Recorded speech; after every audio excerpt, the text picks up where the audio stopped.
السلام علیکم ورحمۃ اللہ وبرکاتہ۔ بسم اللہ الرحمن الرحیم۔ آج کے ہمارے مہمان برادر ایڈوکیٹ ایم آر شمشاد صاحب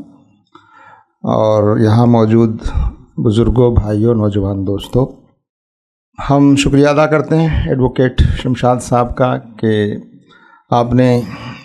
ایک بہت اہم موضوع پر جو قانونی بھی ہے، اس میں قانونی پیچیدگیاں ہیں، مگر اس کو آسان کر کے ہمارے لیے یہاں پیش کیا ہے۔ اور مجھے خوشی ہے اس ہال میں جتنی کیپیسٹی ہے اس سے زیادہ لوگ یہاں آئے ہیں، جو اس بات کی علامت ہے کہ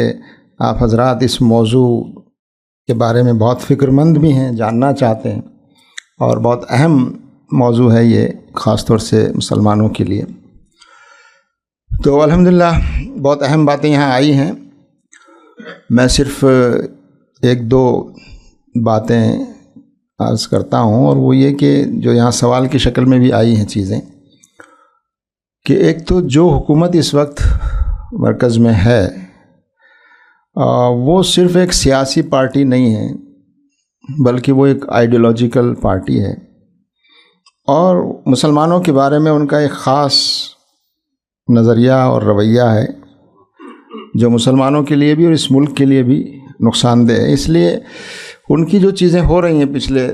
10 سالوں سے، اس میں وہ اینگل آپ کو صاف نظر آئے گا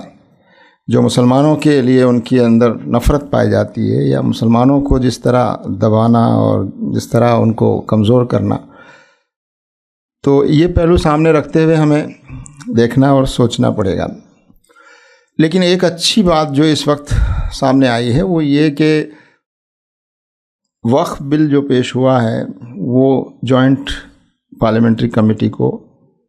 بھیجا گیا۔ تو یہ عوام میں جو ایک بیداری پچھلے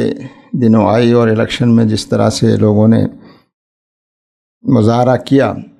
اس کا یہ نتیجہ ہے کہ یہ حکومت اس بات کے لیے مجبور ہوئی اور اپوزیشن کی آواز ذرا مضبوط ہوئی، اور یہ بل کم سے کم کچھ وقت کے لیے کمیٹی کے پاس گیا ہے۔ اب ہمارے لیے موقع ہے، ہمارے پاس موقع ہے کہ ہم لوگ کوشش کریں جتنی ممکن ہے کہ جو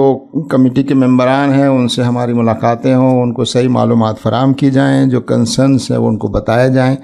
تو الحمدللہ یہ کام شروع ہو چکا ہے، اور بل کے آنے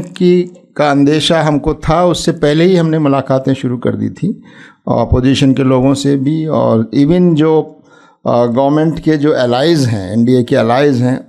ان سے بھی ہمارے ذمہ داروں کی ملاقاتیں ہوئیں، اور ان کے سامنے کنسرن اس بل کے پارلیمنٹ میں آنے سے پہلے ان کے سامنے پیش کیا گیا، اور انہوں نے ہمیں اس سے پہلے یقین دلایا، بلکہ ایک دن پہلے ہی ہم کو بتایا کہ نہیں، ہم پوری کوشش کریں گے، اور ہمیں امید ہے کہ یہ بل جو ہے وہ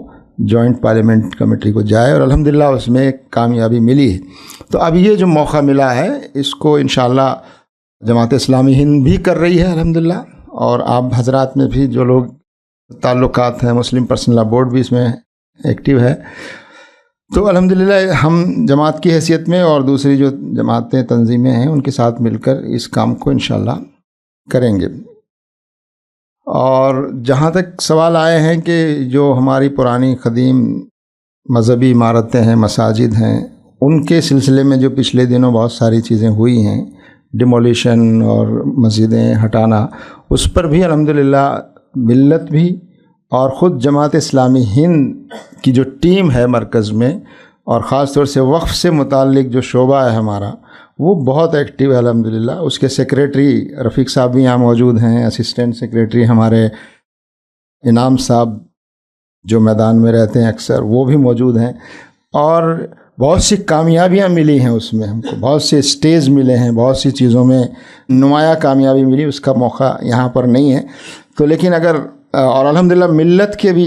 ہمارے ایڈوکیٹ حضرات بھی اور دوسرے لوگ بھی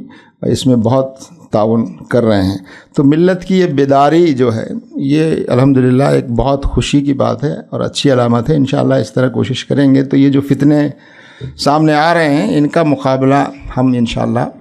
کر سکیں گے۔ تو وقت کافی ہو گیا ہے، میں ایک بار پھر ہمارے مہمان برادر ایم آر شمشاد صاحب کا شکریہ ادا کرتا ہوں، اور کہ انہوں نے وقت نکالا اور ہمارے لیے بہت آسان انداز میں، الفاظ میں اس اہم مسئلے کو ہمارے سامنے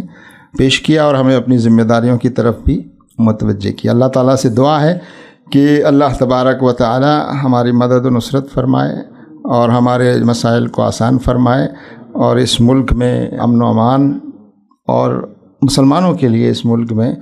اپنے راہوں کو اور زیادہ آسان فرمائے۔ وآخر دعوانا ان الحمد للہ رب العالمین۔ السلام علیکم۔